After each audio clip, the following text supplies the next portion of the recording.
everyone. We're back with another episode of PSPW Voltage. Kicking off strong with a big tag match. Team D&D taking on Fernandez and Big Rich.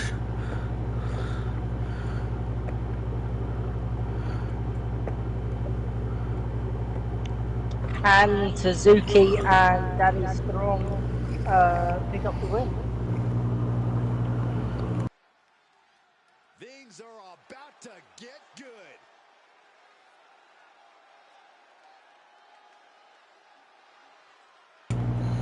Both teams are former tag champs, so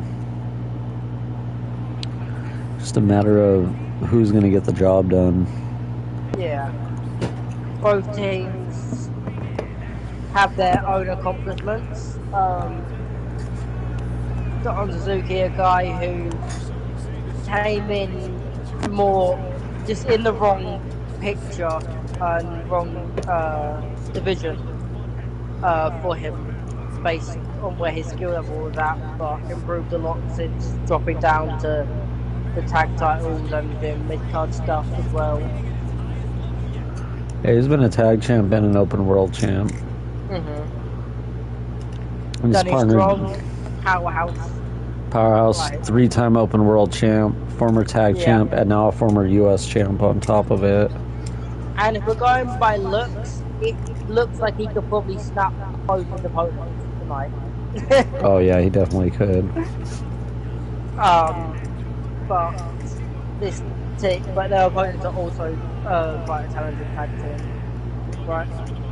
Oh yeah, 2-time PSPW tag champs, both guys having open world title runs. See, I'm glad at least you remember most guys' title wins, because I don't. Well, most people honestly get an open world title run. That belt's kind of... That's fair. It's kind of easy to win it. It's easy to win, but really hard to keep. Although you have had, very rarely obviously, but you have had some just great champions who just don't drop the open world. Honestly, that's kind of how Post Malone's been. He's held it for I think over a month now, which is a long run with that belt. Yeah. You would think Post Malone would be one of the people up there to have a long title run, would you? Especially with that belt.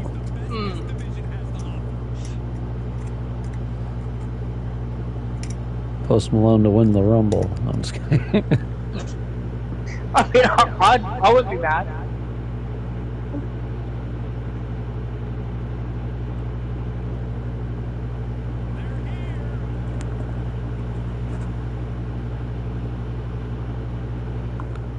He's the guy that ends my title reign. That would be quite fun to be fair.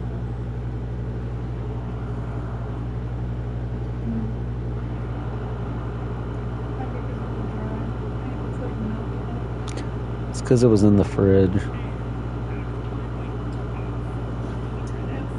The fridge will do that. Silly. And then this is just power rankings, right? Well, that and if one of these two teams is dominant and wins and there's no number one contender for the tag belts, they would obviously be given the shot. Yeah. Though right now Barry Avenue and Ziggy Sparks have a number one contendership because Ziggy managed to pin Lewis Silver last week. And Barry Avenue pinned DJ Young, so each of them managed to beat the tag champs in a singles match. See, that's already a team, difficult team for the tag champs to win against. Oh yeah, it really will, especially because I didn't even book that one with Silver and Sparks. It did it on its own. It was the first time we saw Ziggy since he dropped the U.S. title, so... Because he hasn't been on in game, he hasn't been in there in months. Better? And you got to think about how that affects the mental, just the mind of the champion, knowing that both of them have been beaten by a member of that team. No, yeah, because Barry's been on a roll. He has a U.S. not a U.S. title match, but an opportunity to get a U.S. title shot if he beats Nick Cinema tonight.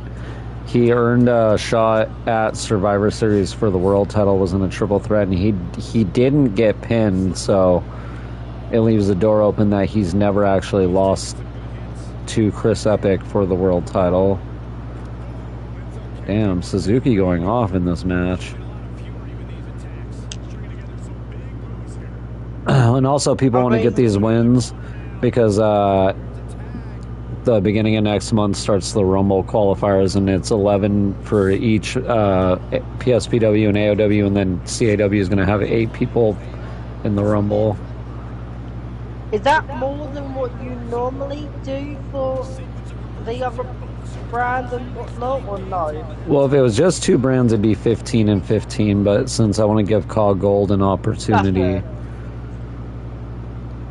Because that's also an interesting way someone could get called up.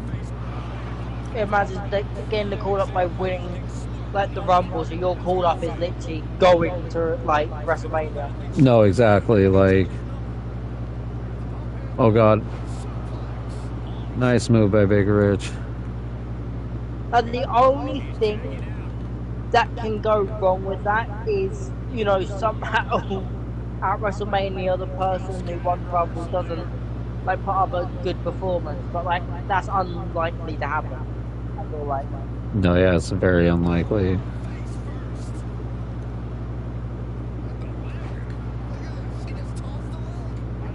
Danny Strong just dominating. Yeah, this is gonna be. If this is a rough night for Fernandez and Big Rich, if they can't figure out a way to mount like, real whip offense the pace and just keep on top of Danny. Oh no, the cab driver slam. The cab driver slam, it's over. Oh god, Never no.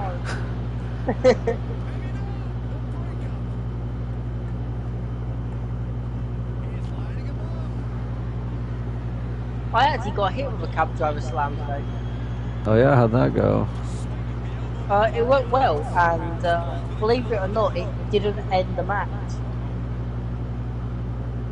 It never ends the match. Oh wow, that was a good sequence from Danny. Oh, he almost won off that. Very close to count.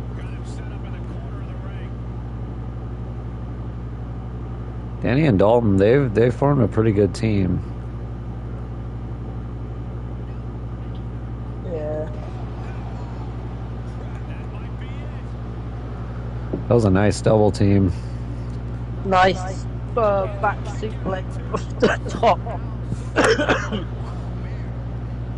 We also learned.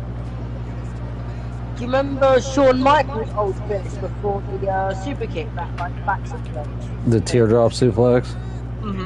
Yeah, we learned that today as well. Oh, Dalton cannot keep it locked in. That's pretty cool. It's a good setup move in my opinion. Yeah. Especially if you're doing like a top rope move. See, I believe I'm doing the frog splash. Because I've always thought it would be... Do that into like a signature, set them up, frog splash. Yes, I like that. Okay, I'm using that idea you just came up with. Oh my god, Dalton Suzuki gets him up for his finisher. Oh my god, he hit his finisher. That was actually a good idea, thanks Paul. No problem.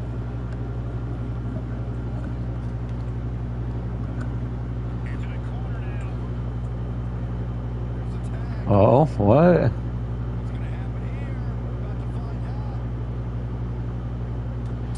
Oh wow, what a double team. The power from both guys. I thought it was going to be a spear then.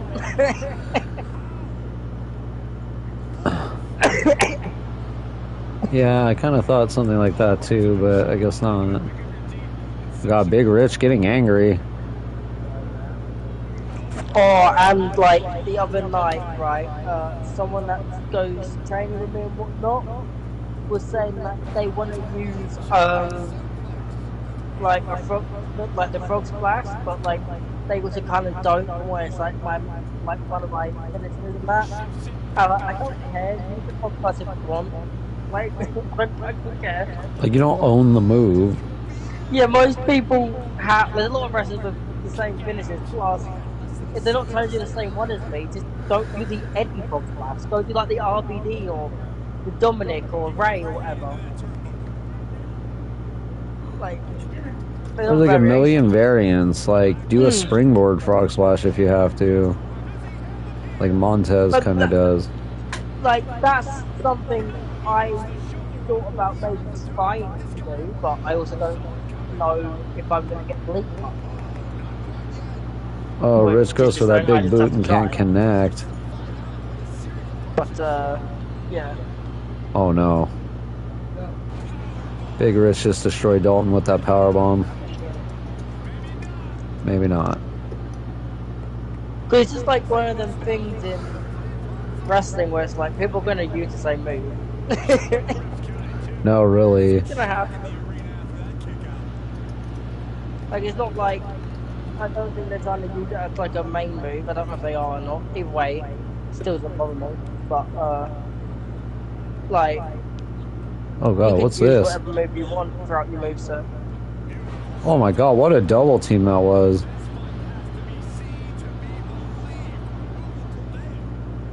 No, I get you. Sorry, that was just a good double team from Fernandez. That was a double team.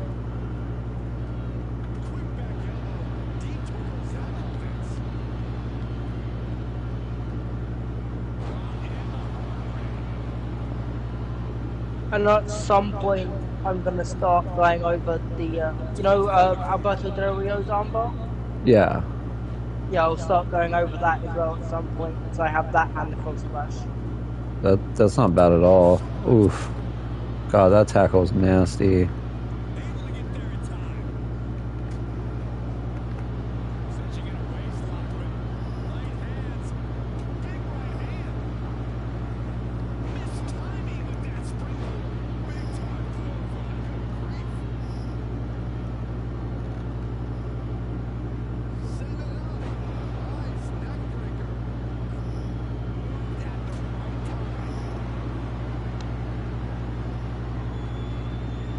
Oh, he fights off the cab driver slam.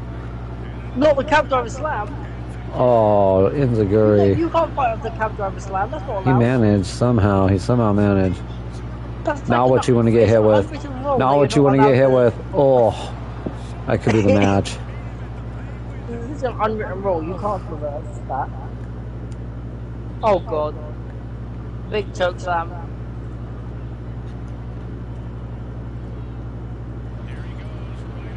Fernandez breaking up the pin, but was it the smart thing to do? Yeah, I feel like he really just shouldn't have.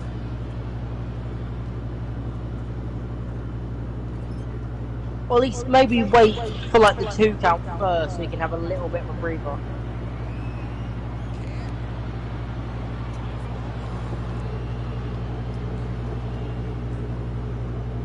Oh, what a win.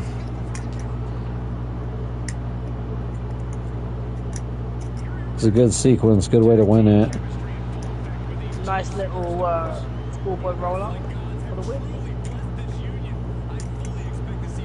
I gotta say, Big Rich and Fernandez started to make a comeback there. They didn't look weak or anything. I mean, I feel like it was, for the most part, evenly matched, but with Suzuki and Danny Strong getting the upper hand towards the end. Yeah, definitely. The match was mainly 50-50, but probably ended like 55-45 or like 60-40, like the most.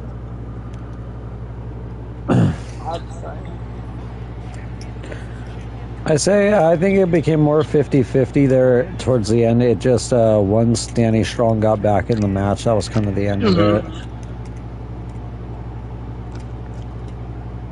And I think that's the problem when you're facing talents like Danny Strong, but it's just like, you can't let them be getting in momentum. Especially because, like, if he makes it into the Rumble, I have, like, high hopes for him. Yeah. Her and He could Ella win really that need to whole defend thing. these tag belts soon. They haven't in a while. Like, in that Rumble, he's a threat to everyone. Me included, if I'm in it. Yeah, because he's one of the few people that could easily toss you out on from PSPW. Like, I don't want to say I overall want because him if gone. the thing I really want to see in that Rumble, and I know like I want to see what's his name? Why do I always forget his name? Why do I forget it? The big dude on Call Gold. Oh, what, Tempest? Yeah, Tempest. I want to see him and Demon Kid in the Rumble fight. Just two giant dudes just destroying each other.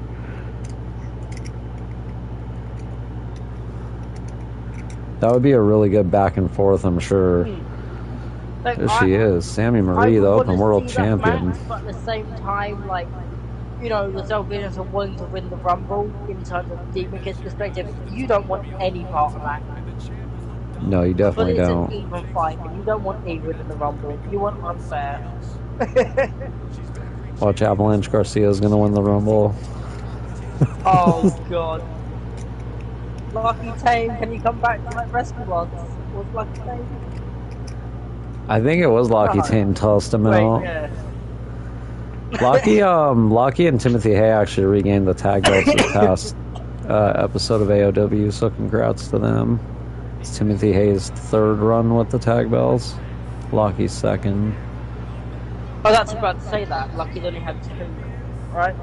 Yeah, he's only had 2, but that's still good for him because looking back at when him and Dalton started as a team, and there was no, like, almost no chance of them winning the tag titles.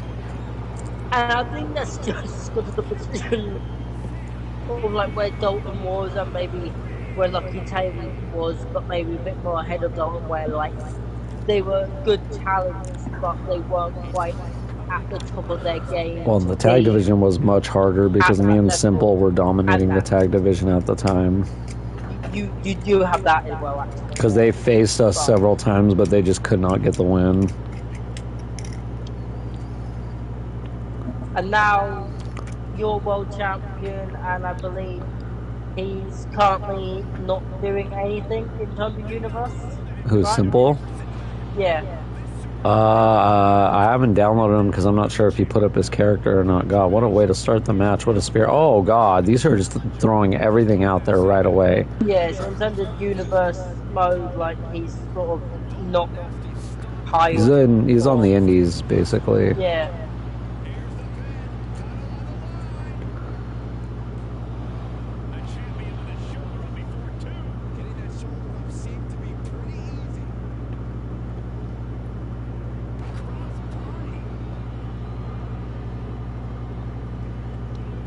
Oh, I remember the first frog splash I done.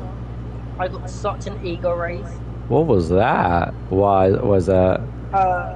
What, you talking about the splash or? No, watch, you'll see. Oh, the punch! Like a hard slap. What was that sound? Knocked her silly, bro. It was like a whoosh. I didn't even know there was enough strength to do that in someone. She got like belted there. Like,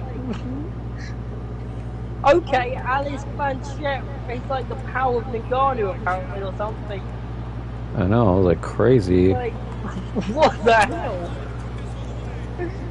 But yeah, no, with the first frog splash I done, I go over who it was, but someone there at training asked me if I brought the essence of Eddie Guerrero, and that does not play off the Oh, that's a good compliment. That's the kind of compliment you want. Yeah, I mean, was it as good as what Eddie and whatnot were on it? Probably not, but great to hear.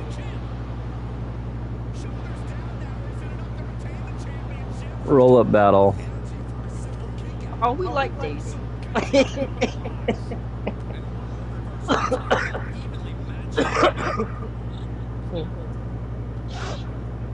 And these two are having a pretty good match, I'm not gonna lie.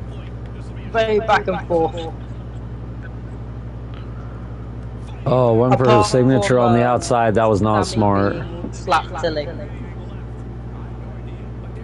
I think she's going to regret trying to do her signature on the outside because that pretty much just ended her. Yeah. Alice has her set up. The only uneven part about this match was Sammy getting slapped to it. Oh, I ruined her. Oh, God, Alice, what a win. I blame Sammy for that loss because she should not have went for her signature on the outside. She got overconfident, I'd say. Yeah, she definitely did. They got turned around. I think this is the third time Alice has won that championship. Good for her. Yeah. That match is like it's a great way to show that no match is over no matter how confident you are that it's going to end. That, and you should never just, like, honestly, you shouldn't try to go for big moves in spots. You shouldn't go for big moves because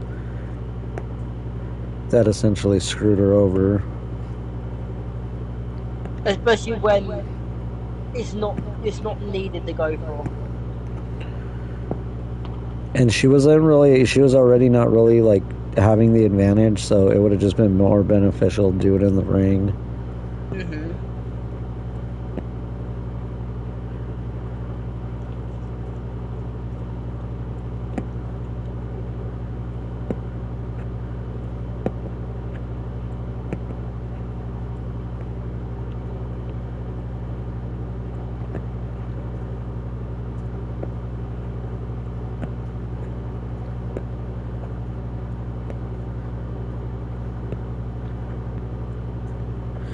I'm interested in this match because this is a rivalry that just started.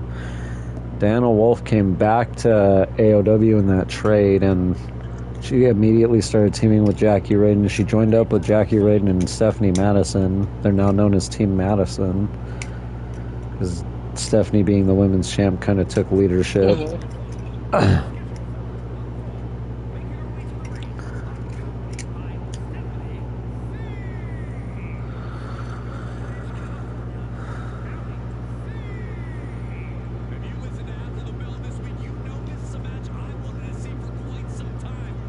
Multiple time team champions, Team Super C as well, right? Yeah, two-time tag champs.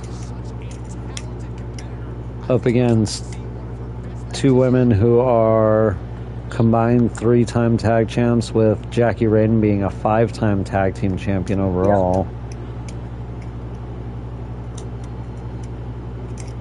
But this is a one-on-one with managers, so I don't know how that's going to play into things.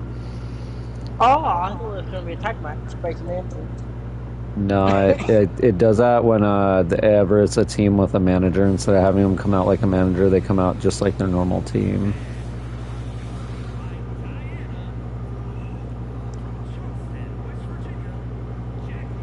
Jackie Raden was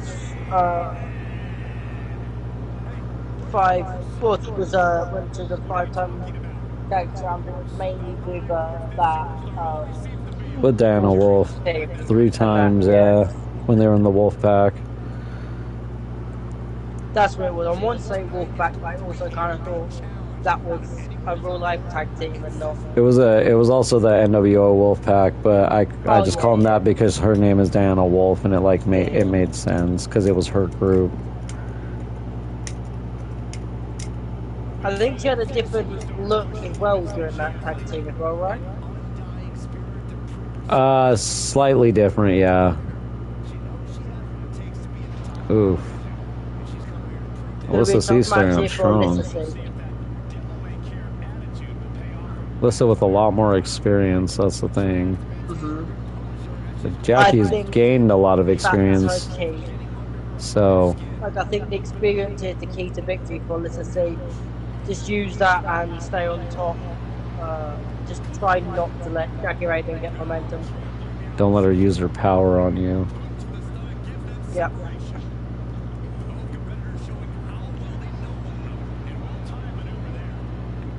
So that's one game you're not going to win. No, not at all.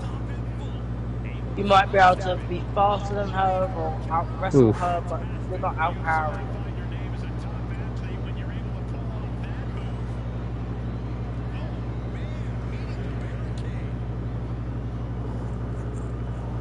Alyssa trying to use all the ringside, like, items she can.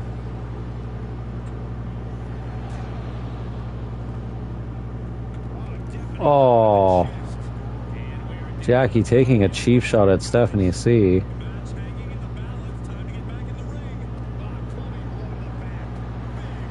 New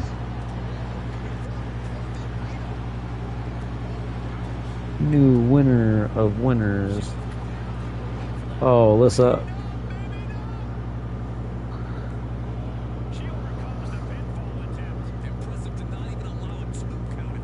Oh, beautiful move there. Oh, what a DDT.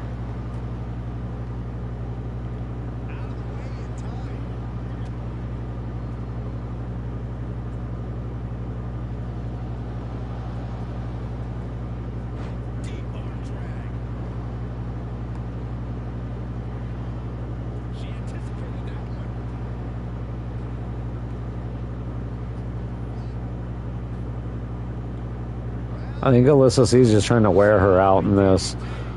She knows the power is just too much. Yeah. Smart strategy, to be fair. No, it's really smart. If you're all blown up, you can't do nothing.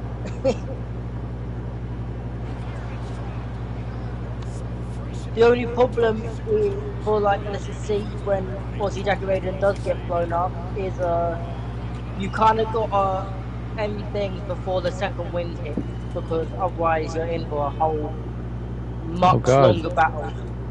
She managed to block Jackie's finisher. That might have saved her in this match.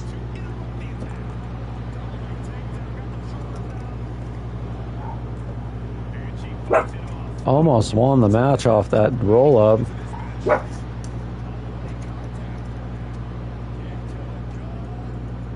Oh no. Let's see. Oh, the Canadian Destroyer.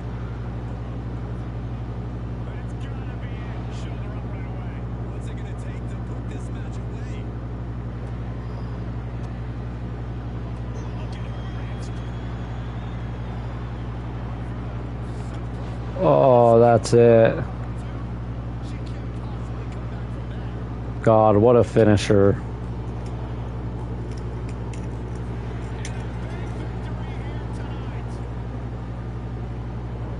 That's not how you want to lose a match, but there isn't much she could do there. Yeah.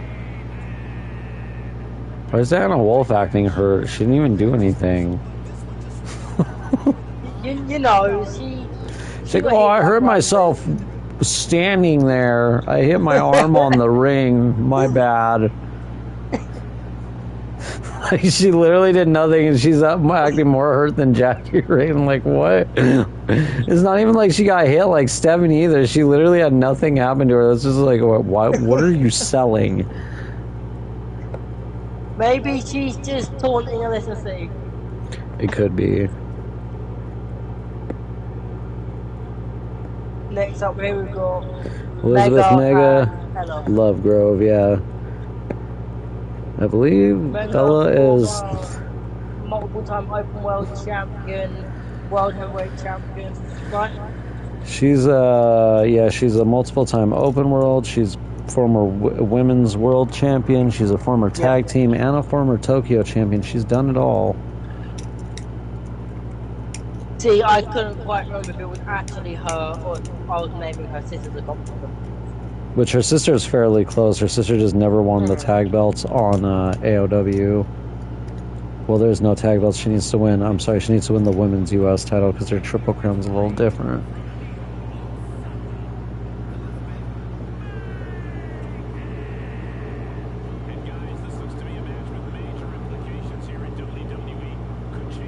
It's been a very dominant woman over here on PSPW.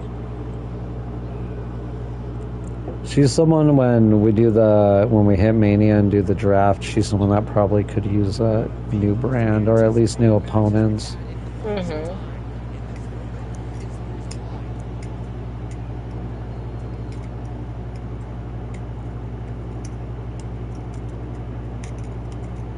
Especially you can see, like, you know, she's kind of already done pretty much everything there is to do on PSPW. Yeah, it there's could be no. quite nice to see her on AOW. I do wonder if she wins here, who she's going to pick as a tag team partner. That would be interesting, actually. Because she can't pick her sister, because her sister's on the other brand. If her sister was on Call Gold, she could pick her, but...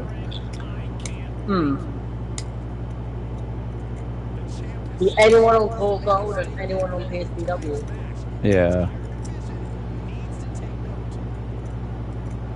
That isn't in a tag team already, I would imagine is the case. Or at least not in a prominent tag team. If it's like a team that barely ever teams up, then sometimes I'm like, okay, I can make the swap here because they already don't really team up.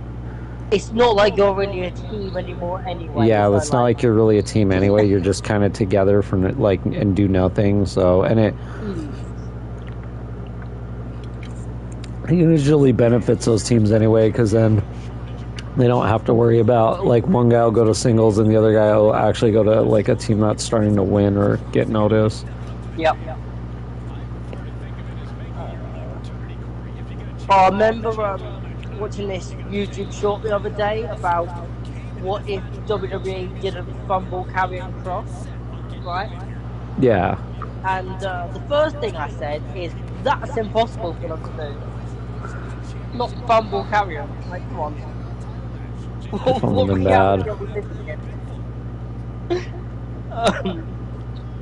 But essentially their whole idea is like, you know, let him put himself on the mic and write his own promos, as well as obviously doing what he does in the ring.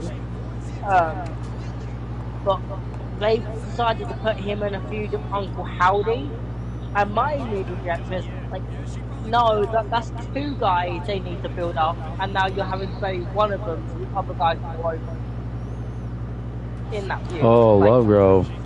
That's not really, one of them has to lose, and it's not a good loss for either of them. It's a worse loss for Carrie than, I guess, Howdy, but like, neither character. No, I think it'd be a worse loss for Howdy.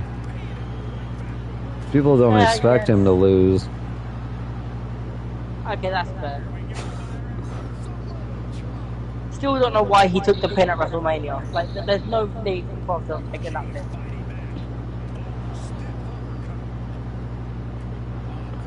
Yeah, I don't know why Karrion did take the pin at Mania. I guess Lashley's officially done with WWE. Not surprised. He's someone I'd actually like to see go to AEW because they don't really have a guy like him outside of Wardlow. I'd like to go to AEW. I mean, obviously, TNA, if he wants to go there, that company, MVP showed up on. If he wants to go there, you know, like, wherever Lashley goes, he's going to do big things, you know what I mean? No, yeah. So that's just the wrestler he is. I just think it would be cool to have him, like... Yeah. I do know one thing, though, about when he goes to whatever company he goes to. WWE slates and whatnot, they'll realise, again, oh wait, we have this amazing talent right here, let's try get him back. Oh wait, we don't want to come back to us anymore, because our booking for it doesn't matter about the money we throw at you. Oh, what do you do?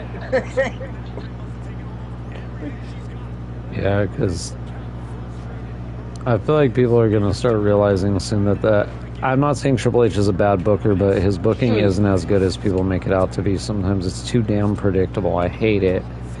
I hate always knowing who's going to win. The predictability isn't bad unless it's all the time, and with Triple H, it's been all the time. Like, Cody's feud has been mad predictable. That Damien's was interesting, but you knew he wasn't going to get past Gunther. Yeah. Like... Oh, Elizabeth Mega steals it to earn a tag title shot. Good win for her. Like, my whole thing as well, like the whole Randy Gunther feud going on right now, is I want it to happen at any pay-per-view other than Bash at Berlin, because even though you still know that Gunther's probably going to be playing, at least it's more closer to being a 50-50 call than at Bash at Berlin. his first title defense and his hometown, as they're calling it. Although WWE has I don't know if you know, they have a track record of having people lose in their hometown more than they do win. I mean, fair, but I doubt they're going to have him win the title and then lose it immediately. No, definitely. They're not doing that. Like, that's just why I feel like... The only way they would do that is if Orton's contract was coming up and AEW was literally, like, putting in a good bid and they're like, damn, we got to do something to keep him here. And it's like, hey, we'll keep you... Yeah, like, basically... I don't even think Orton wants the world title at this point. No, too far. I think he's just trying to do who he wants. Just help, like, younger guys and... Yeah, help the younger guys, who he wants to feud with, and then just retire in a couple of years. I wouldn't mind him tying Flair's record. I just think Charlotte's going to be the one to break that record, nobody else. Yeah, I like... They are the tag champs. He's already established as the Ric Flair of the women's division, with the world title wins and whatnot. Like, She already has like 10 or 11 world titles, and she's still fairly young. So you can't tell me she's not going to win more than 5 more. yeah, you know what I mean? Like, they really got to not have her win matches she comes back. But we know all she does is return and win the world title, have fun with that, disappear for another 6 months to a year, return, win the world title, have a good run, disappear. Why does she disappear so much? It's so weird. I don't know, like, what is she doing? Going on holiday? Like... She's like, yeah, I don't want to be here, bye. Like, as soon as she loses the world title, she's just like, I deserve a break right now. I gotta take time off because I lost my belt. Like, look at all the hard work I did for 3-4 months. See you in a year.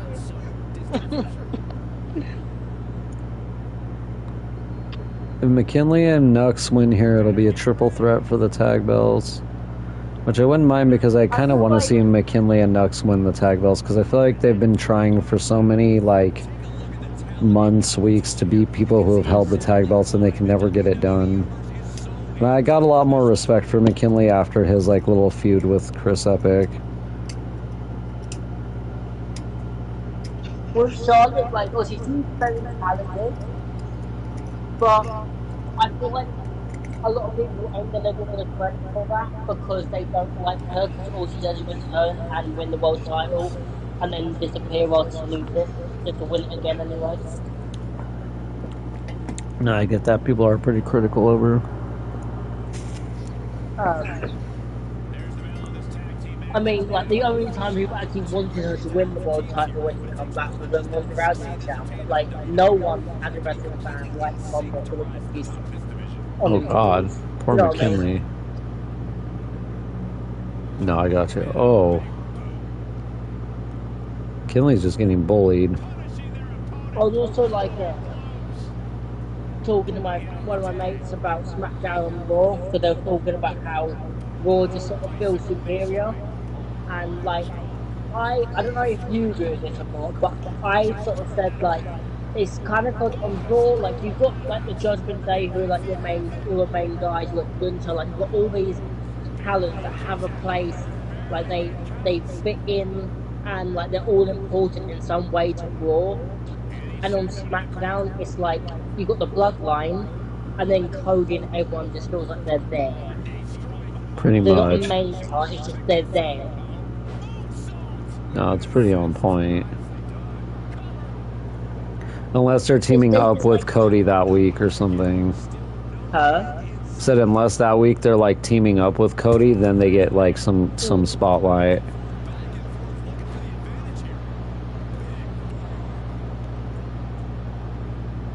And like, it's just a case of, I think it's just a case of they've somehow managed to build up the guys on Raw, but then not managed to build up a single person in SmackDown because they decided they wanted to bury everyone in the Roman thing, and then also give Cody the win. No, yeah, exactly. And like, also I know it's easier said than done, but building up the talent is quite literally this. All your mid-carders using your main eventers make them money. Now your local talent and jobbers become your mid-carders who eventually fuse with their top guys and become top guys themselves. And then all the new local talents and jobbers become mid-carders. And it's just like, wow, everyone's becoming a main eventer. And now there's not one person that doesn't feel important. Yeah, they don't really know how to. Like, well, it doesn't help that SmackDown with. I'm sorry to sound like this, but when it was Cody versus Solo, it felt like two mid-carders fighting over the WWE title. Because it was. That's what Cody's position is. He's upper mid-card. He's upper mid-card, where your whole position is you're mainly in the mid-card scene, but you will occasionally be in a main event. Exactly. You sometimes get to be transitional champion. Except Ziggler is actually a lot better. Ziggler, yeah, no, I agree. He is a lot better in the ring, but like that was exactly Ziggler's position. He was God! McKinley hit that. That was nasty. Yeah, that's where I would say Seth was for like a while after breaking out from the Shield. Obviously, right now he's a top guy in the event, but like for a good while in his career, he was that upper mid card of that after the Shield. No, he definitely was.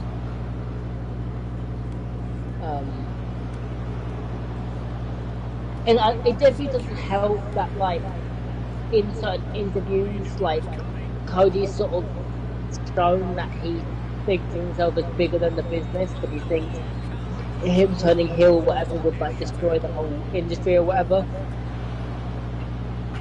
And it's like, you're not that important, pal. It's like, relax, pal. You're not the greatest wrestler who ever laced up a pair of boots. Heck, not even like if Undertaker did a certain thing, would it destroy the entire industry? And he's one of the biggest stars to come from WWE. So, like, calm down. Well, like, by that logic, when Stone Cold turned heel, even though it didn't go well, shouldn't that have destroyed the entire industry? He should have. And Cody didn't. The thing is, who's going to dig at Cody, but he's never going to be as level the likes of The Undertaker or Stone Cold, or heck, even Cena or Randy, because they're all on their own level. They're all above most of the guys and with their own level. Well, Cody doesn't make, like, he's one of those people, like, where the title makes the champion, not the champion makes the title kind of thing. Mm-hmm. Like, because he has not really made that belt feel important, in my opinion. No, and I think it's also just because he wasn't the right guy for the belt when he got it. I feel like he was the right guy to win it later, but not at Mania. Like, like me and you kept saying it should have been Seth. Should have just been Seth winning the belt. I say it should have been Seth. Seth's the one guy who cannot win, and that was improvement during the tribal chief when he had to get disqualified by keeping the guillotine in while Seth had the ropes. They proved that Roman is never able to beat Seth Rollins in a title match. And matches that matter. Like, he's got wins over Seth, but they're all unimportant matches for the most part. Oh, yeah. Like, he maybe has one win for a world title over Seth. That's about it. Does he? I don't even think he does. I don't think he does, to be fair, but like, I'm just thinking at most he possibly has one at the main road. Dang, Lewis Silver in control here. Heck, Tag champ's getting back in it. He would have possibly won within the Shield triple threat, but that wasn't even won by Roman, was it? That was won by Steph or Dean. I thought Dean won that. I think it was Dean, but I'm not 100% off the top of my head. I just know it wasn't Roman.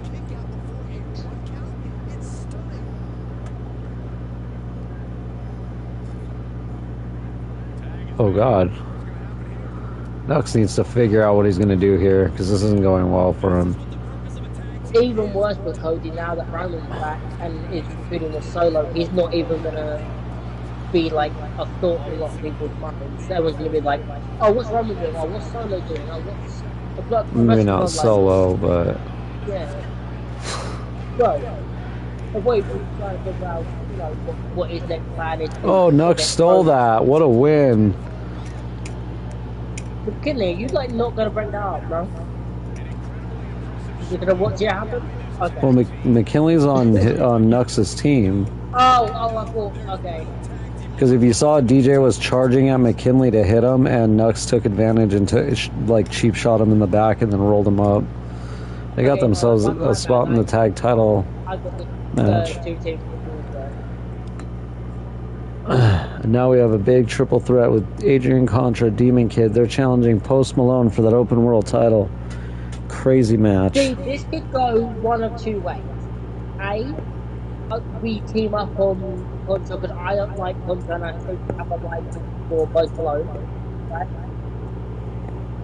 B, there's no like teaming, it's just, you know, every man for themselves sort of thing. Or, you know, it looks like we're teaming and I turn on Post Malone or whatever and I take the belt. You know, that sort of stuff. Dang. Yeah, we're going to see. Post has had a good run with it, so... Yeah, I don't know. It'll be interesting to see where he goes from here if he does lose the belt. I think he'd be interesting in the U.S. title picture. I don't know about the world title, although I would like to see him in the Rumble. Especially if Bad Bunny can debut and qualify on AOW. We could get the battle of Post Malone versus Bad Bunny. Yeah, exactly.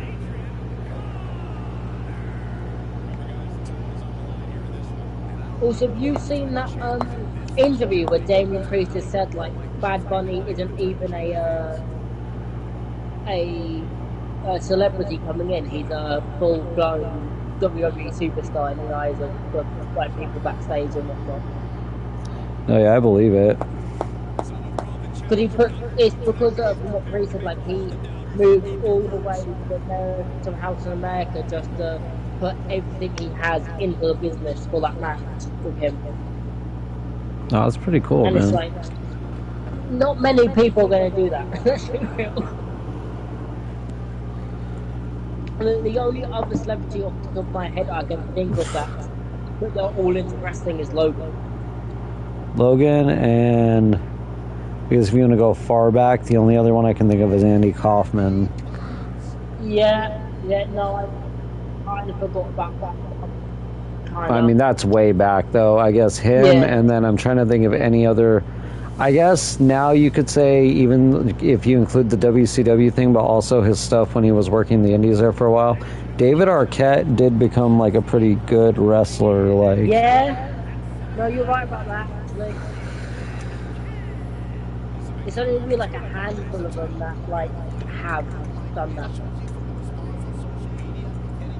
And it's great to, like, hear that, you know, Bad Bunny is doing that whenever he's having a role to play. He's winning everything he has got into it. And Demon Kid here. Biggest guy in the match. Not always a great thing, because it can sometimes just make you a target. Especially in a battle royal. Mm-hmm. Like, they could decide, you know, oh wait, he's bigger than us, he's stronger than us, let's take him out together.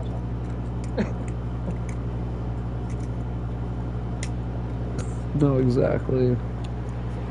Which is smart, I can't... There he is. Your open world champ. Heck, I mean, if I was a small guy and there's another small guy in the ring, I'd be like, why don't we just take him out? Like, won't we fight him? Although sometimes that's not a good idea, because then you take them out and then you fight each other, and then when that guy regroups, he just comes in and wrecks whichever one of you is standing. Hey, I'll give Post Malone credit. He had a really good run with this belt, even if he loses tonight. I say if, because there's a chance he could still pull it out. I don't think the odds are necessarily stacked against him. I just don't. They're just not 100% in his favor either.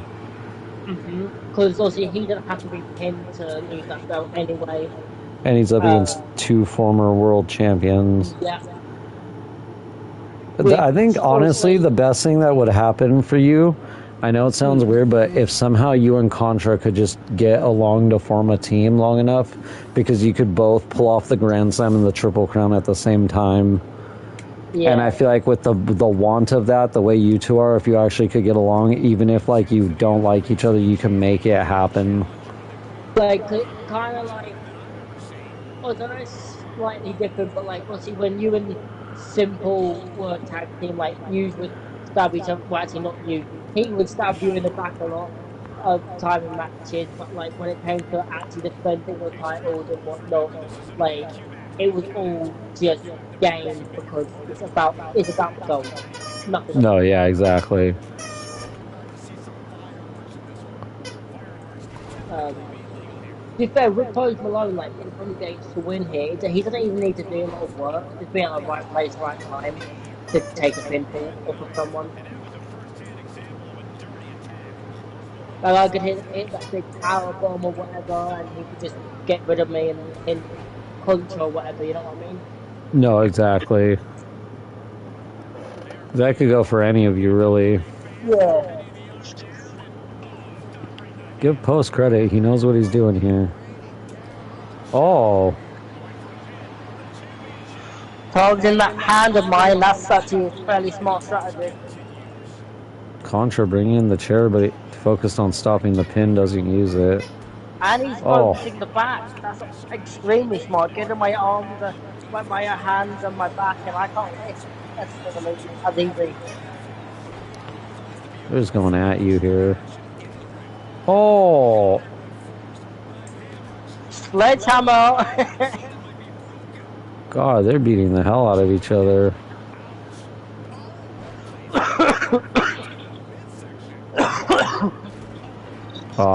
Your guy turned too slow to grab that chair. That is not going to win you the match, sir. I want to see what Contra's got. Do you think a drop kick to the back of my leg, or whether it was you hitting me, like, was going to beat me? Like, no. Post, just let it happen, buddy. Oh, Contra getting... Yeah, Post, like, you don't really want a part of this. Nice superplex.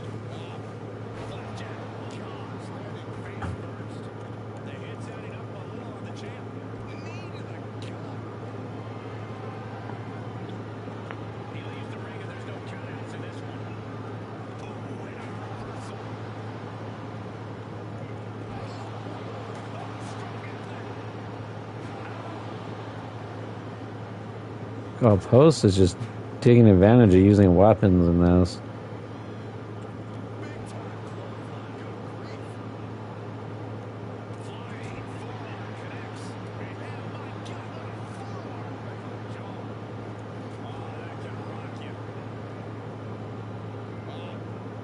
Oh, his leg came down on that chair. Oh, nasty.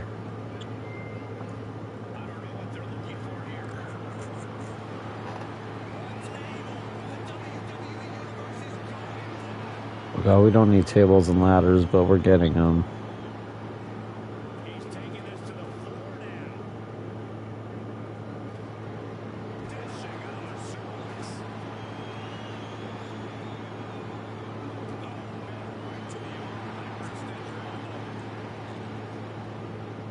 Contra, come in here, buddy.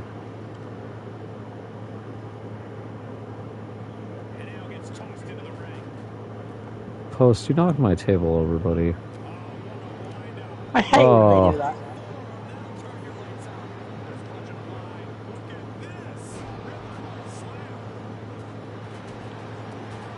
When the table's just like up, like, you should know, just don't knock it over. Like, wouldn't let the spot happen. Oh, not looking good for Post.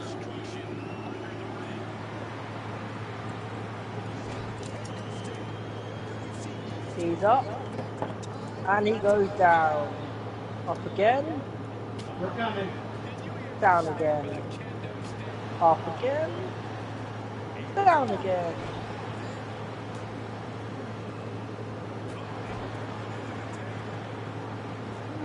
I like how I kick up into a kendo stick. Oh, why did that knock the table over?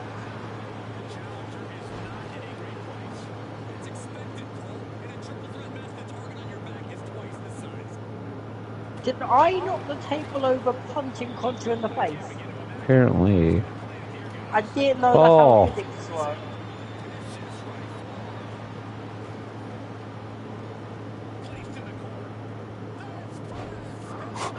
Post. Genius move.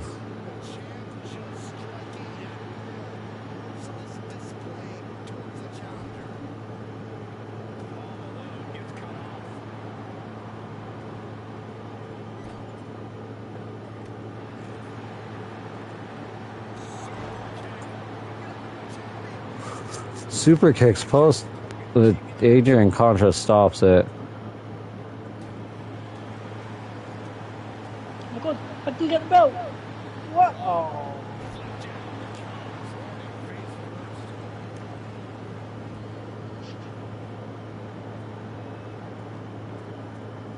Was this a match that the game booked and then you put the title on the line, or just a match where it was thrown together because just needed a match to like put the It was you and on? Contra, like it always tries to book, and Post didn't have anything going on, so I just added him. Okay, makes sense.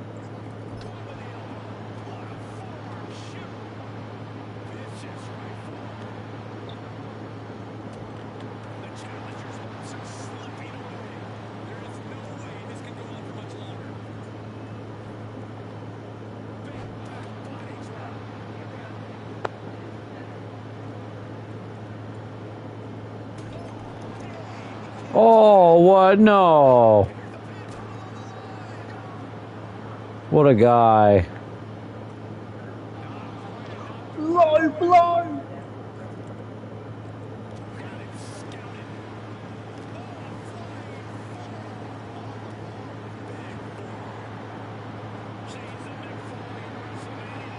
Can't believe I just been low blowed by Post.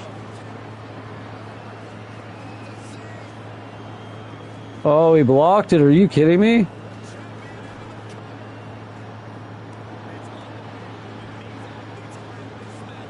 The knee. Oh my God, Post just went off in this match.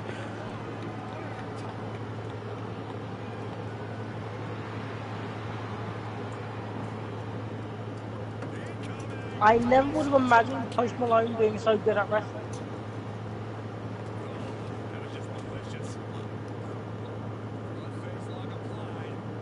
Like, imagine if he brought this same performance in real life. Oh, I know. Damn, I was hoping you put him through the table with that move. Unfortunately, it just never works. Oh, no. Oh, come on. Contra hits that out of nowhere. And Contra does it. Are you kidding me? Oh! I couldn't hit the bar. It was too small. It's hard. Contra with the open world title. You finally got a win over you. Like, you guys hadn't faced me. I guess technically got a win back because I think you beat him in the ambulance match, but I can't remember. But he needed the open world title anyway. This might be his third one. All right, interesting match. I'm pretty sure I did beat him in the ambulance match, to be fair. So yeah, he would have got his win back. Yeah. That was a good match, to be fair. It was really good. Post could be staying in that division, or he could move on to bigger and better things in the US title picture or whatever it is he does.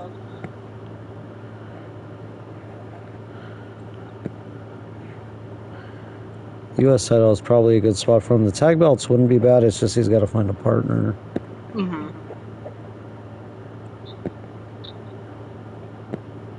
Which obviously that'll probably happen over time as he teams with more people. I believe the only people he's teamed with is me and the other War Games guys in that one War Games match. No, yeah. He's teamed with you like twice, and you guys have won like twice, so. But I'm sure over whatever it is he does from this point onward after losing his belt, he'll probably find himself in more tag matches with other people and No, then eventually definitely. find a tag partner that way. This is a champion versus champion match. The Tokyo champion Laura Young taking on the world champion Stephanie Madison.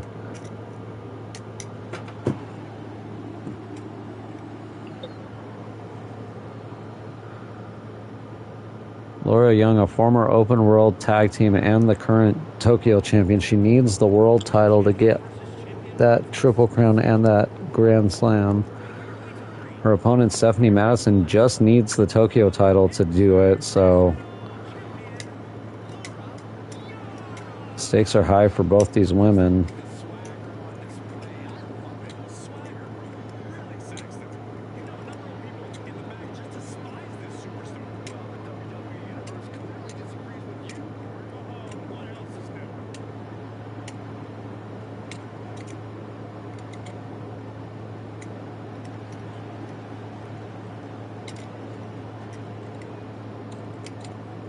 Also, one of those football player guys debuted last week. The 4 guys I did add from the Pat McAfee. Oh, Pat's friend.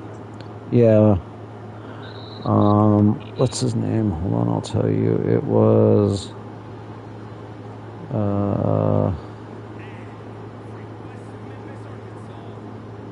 It was Darius Butler. He debuted.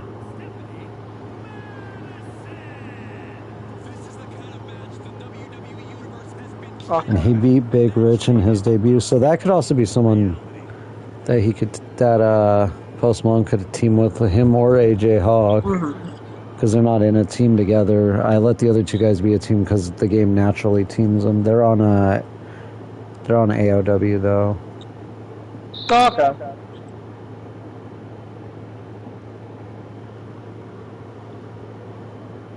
AOW got them and Bad Bunny, and then PSPW got the other 2 guys who aren't in a team, and they got Post Malone, so it's kind of fair. Everybody has like a little bit of celebrity.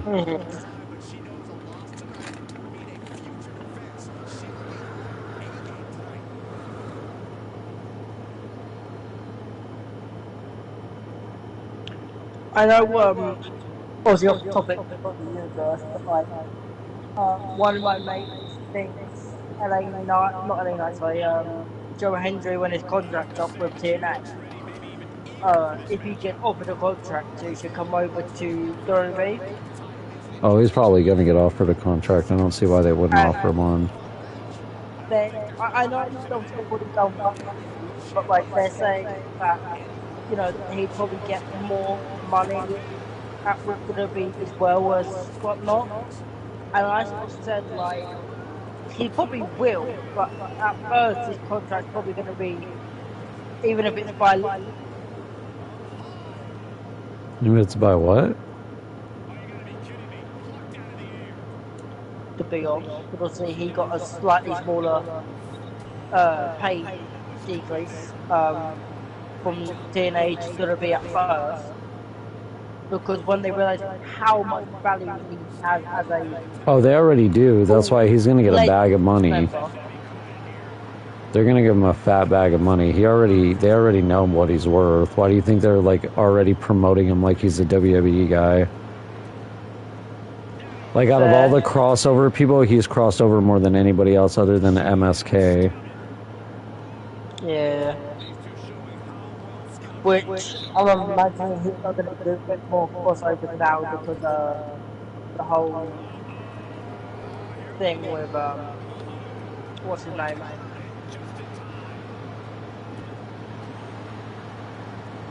Wesley. You saw what happened? Yeah.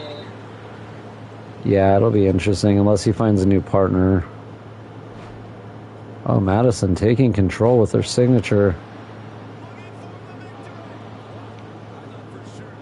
Do you reckon they'll put potentially on NXT if they hired him, or do you reckon he'd just go Yeah, straight he'd to probably go to main NXT, win the belt there, and then they move him up to the main roster and probably have him feud with somebody for a mid-card belt until they decide to, like, put him up and give him the win. Blocks Which ahead, makes but... sense.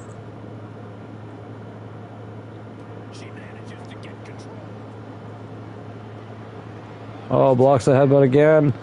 Oh, no. It's her sliding elbow. Oh, no, she got the win.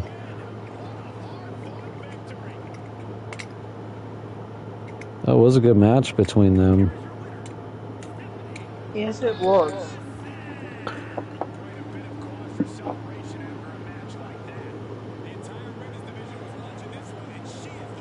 Now if she can beat Laura Young again, she'll become a Grand Slam and a Triple Crown champion. Stephanie Madison's had a pretty quick rise since she started teaming with, ever since she started teaming with Jackie Raiden and got herself the tag belts. Dang. Big match here for Barry Avenue.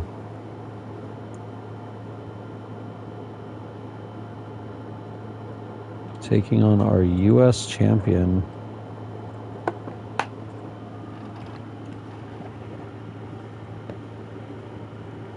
Yes. If Barry Avenue wins this, then he'd get a US title opportunity from it. I don't believe there's a pay-per-view coming up, so it wouldn't be on like a pay-per-view, but it might be on like a weekly show Or or on at left Rumble. until the next pay-per-view. That'll be at the Rumble, yeah. And also, if Nick Cinema can retain here, absolutely great, because that just keeps momentum going into the Rumble, or for him anyway.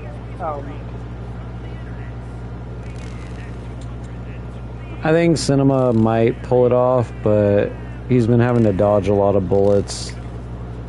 He is a 4-time U.S. champion, and he's one away from tying you for the record of 5 U.S. title runs, so... I mean, that's what records are made for, though, right? And then you gotta break it after that. You also have your 5 open world titles. It would have been 6 if you would have won that match. Or is me and Nick Cinema are going to be like Chris Jericho and The Miz winning the most world titles, but like... Yeah. I'm just saying, because you, if you would have won the open world, you would have been at 6, and you would have been almost like, you would have been like two away from breaking the Fiend in the Night with 8. I think Contra's at 3. See, he's just got an insane amount of bloody open world title wins. Like, obviously I get people don't tend to hold it very long, but like, the Fiend in the Night is the R-Truth of the open world division in terms of the number of times he held the belt. No, yeah. That's why it's wild. Like, him on AOW is a much different wrestler.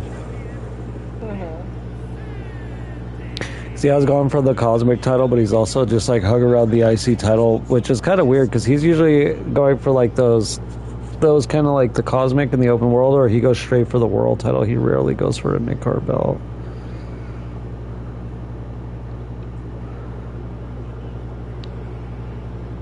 It sounds like he's going to like where he sees the best talent in a way.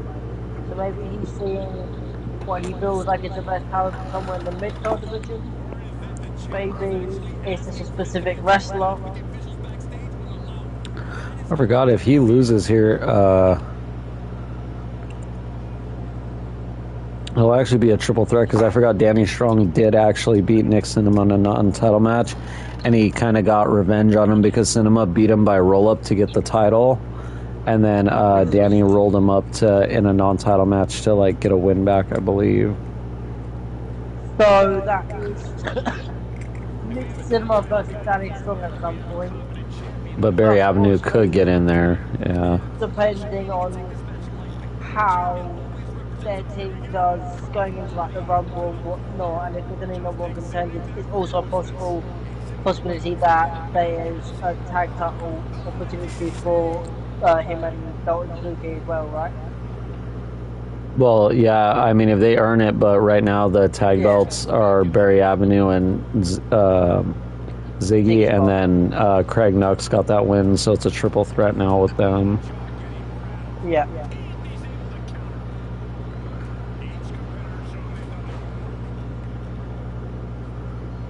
Oh, beautiful move. Barry's come up lately. He's been doing good ever since his, like, open world run.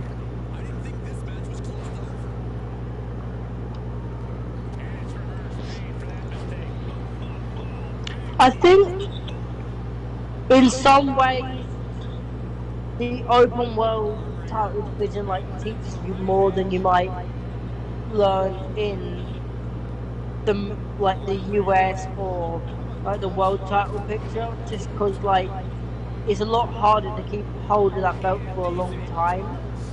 So like you've got to figure out a way to, so like you're able to like learn. Teaches you how to be a champion, basically. Yeah. And you're pretty much forced to learn fast, or Odd shot from Barry. Oh. Like, kind of like people say, Cinema like, got it. Like eats people up and spits them out. Like that's exactly what the open world title will do to you if you don't adapt to it. No, definitely will.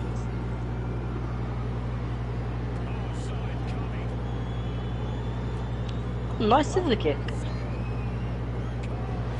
Barry hits it. The X-Plex. Oh my god, I can't believe Cinema kicked out.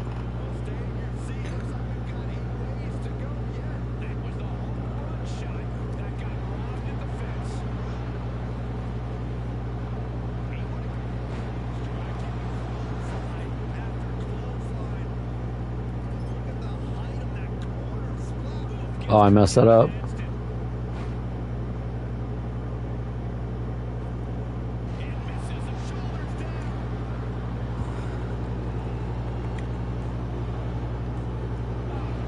I thought Cinema knocked himself out there. That would have been an interesting way to lose the match.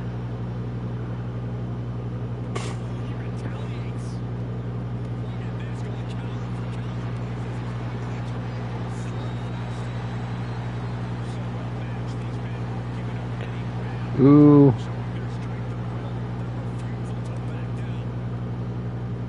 Oh, I messed that up.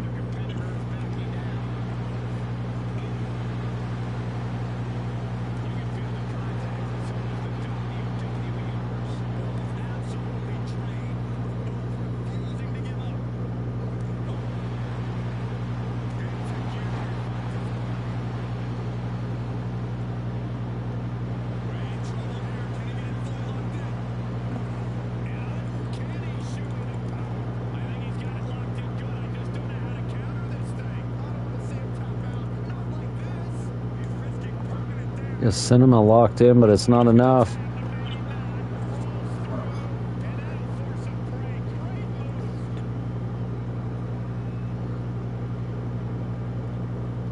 Oh, smart move there.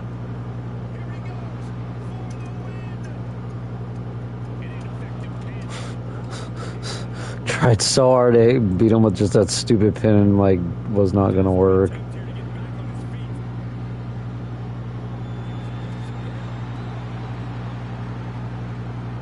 Blocks it.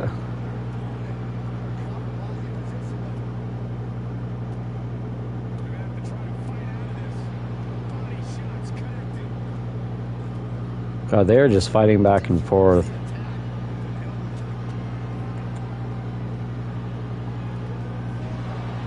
Hits it again, that might be it. The X-Plex.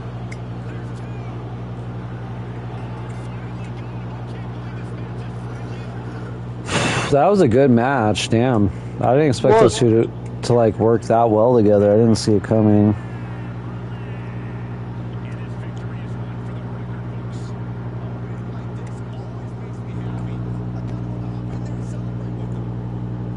Nick Cinema gonna have to now deal with both Danny Strong and Barry Avenue at Rumble or whenever the next time he defends that belt is. But there's always a chance that they sometimes defend it beforehand on months when there's no pay-per-view, right?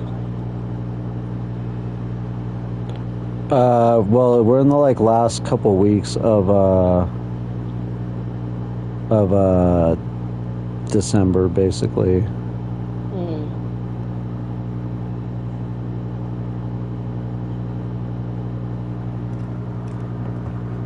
That was a good win for Barry Avenue.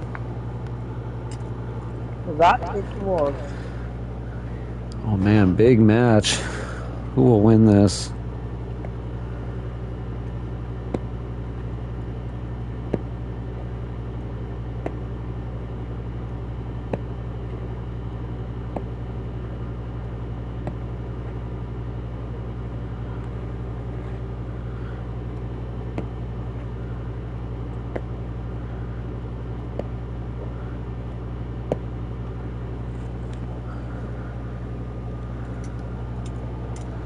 Last time they faced, Gladys got a pretty massive win. It was a fairly even match where he just managed to get the upper hand, wasn't it? No, he dominated that match. Oh, okay. He was basically able to stop every attempt Epic had at a finisher. Although it does raise the question of, can you put him away if you do hit it? If what? If you do hit the claymore or more, one of your finishers, can you actually put him away? No, it is a good question because he is fairly unbeatable for the most part.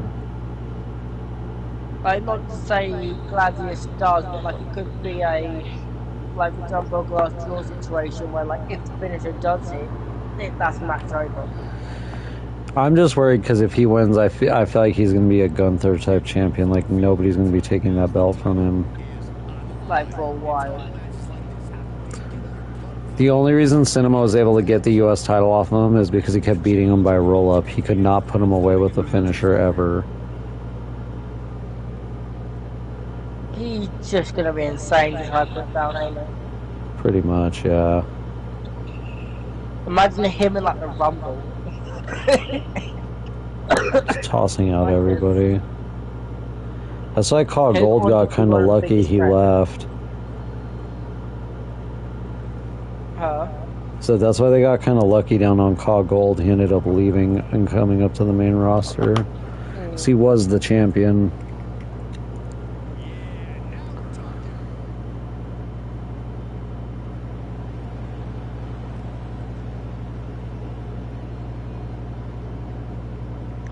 Like if he, in the form that Gladius has been in, which obviously, like he's doing better now than he was in like the previous universe. He's doing better than when it was just PSPW because all he had was a tag title win with Craig Nux. Here he's won several. I believe he won the Call Gold All-Star and World title. I think he's held the Open World title recently at some point, US, and he just needs the World title and he could pull this off. That's why this is a big match because he could get the Triple Crown here. And like with his current form, even if he was to lose here and not be in like the World title match in that Rumble, I think he's one of the biggest threats to everyone who is in it if he was to qualify.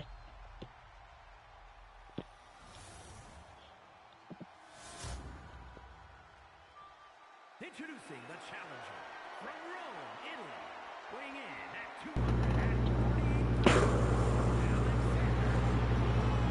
200. Even if Chris Epic wins here, he has to look towards the Rumble because he's still got to get through North Bailey. Yep. Who beat him in an open challenge, is now up here on PSPW. And the thing about that is, not to say that Gladius is easier, but there's a lot more history here with Gladius, so you can prepare for Gladius. There's not really a way for anyone to prepare for North Bailey because he's had all of 2 matches, and one he didn't get tagged in. The other one is the one where he beat me, and like it was pretty back and forth, but he got the win with the roll up. So like only hoping you can do is watching your live do him on repeat and just trying to hope you can find a weakness somewhere within that. like find a way to cut down his speed because that's a lot of his things. He's a fast mover. God, Gladius just looks ready. Like I honestly kind of don't think my guy is walking out of here champion, but we'll see. Like you've got 2 options against North Bailey if you beat Gladius, and that's like A, max his speed and try to go like move for move, like just as fast as he can, or try to go by a strategy that I feel like Chris Epic doesn't normally do, and that's by making the pace slow and slow him down and ground him, yeah. Which is definitely one that can work, just not one that I think Epic uses. Looks like Epic learned his lesson from the match with Gladius, so. So I'm not sure how well their head teams actually do with that helmet on, but I like it. I mean, I like the helmet.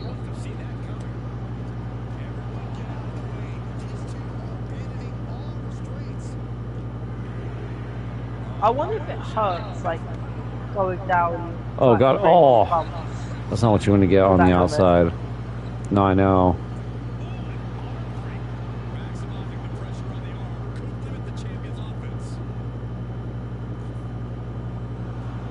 Yeah, probably smart to get in the ring, Gladius, considering you can't win the belt out here.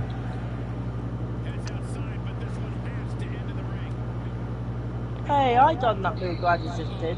Oh no, that was actually genius. Came to hit his signature on the outside.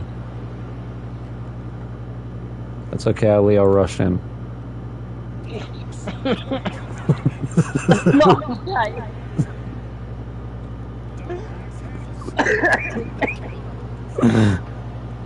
It's not okay.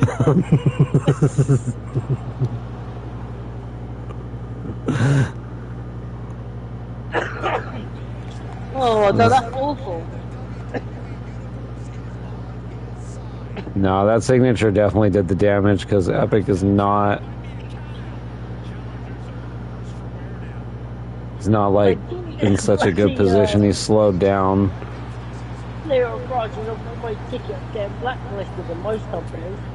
He's actually back in AEW / Ring of Honor. He never got blacklisted from AEW though, did he? Just Ring of Honor, right? No, he's I think only in WWE. He's kind of. Oh, okay. I can't remember what the blacklisting was for WWE. I know like Mark Henry and like a lot of the older guys didn't like him. Like, and like his attitude. Stuff. Okay, yeah, just beat me up outside. That'll help you win the match. I mean, it's working so far, ain't it? Okay, I guess he's still got a shot at the belt, but like he did not win it. Oh, he did not. What an idiot! He made me get counted out. Glad you don't win the belt that way, right? So it looks like the match at Rumble might still be a triple threat. I guess Gladys is now Dustin Rhodes. Winning the match for not getting a title. Great job, buddy. Great job. All right, everyone. Thanks for joining us on this awesome episode of PSPW. We'll be back with another episode soon called Gold. Hope you enjoyed it. Remember to like, subscribe, all that cool stuff. We'll see you in the next one, and bye-bye. See you next time. Bye.